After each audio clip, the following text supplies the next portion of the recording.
کل جب میاں صاحب شان سے ایوان میں داخل ہوئے، میں نے سوچا آج وہ ضرور بات کریں گے جمہوریت کی، آئین کی، اداروں کے دائرہ کار کی۔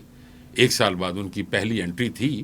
اس سے پہلے وہ 26ویں ترمیم پر ووٹ ڈالنے آئے تھے، یعنی جب پہلی بار جمہوریت کے جنازے کا کپڑا کاٹا گیا تھا بالکل وہ آئے، پہلی نشست پر بیٹھے۔ لیکن چند لمحوں بعد مجھے اندازہ ہوا کہ اس دنیا میں ان سے زیادہ بے بس انسان شاید ہی کوئی ہو۔ ناظرین، اتنے کمپرومائز نواز شریف میں نے کبھی نہیں دیکھے تھے۔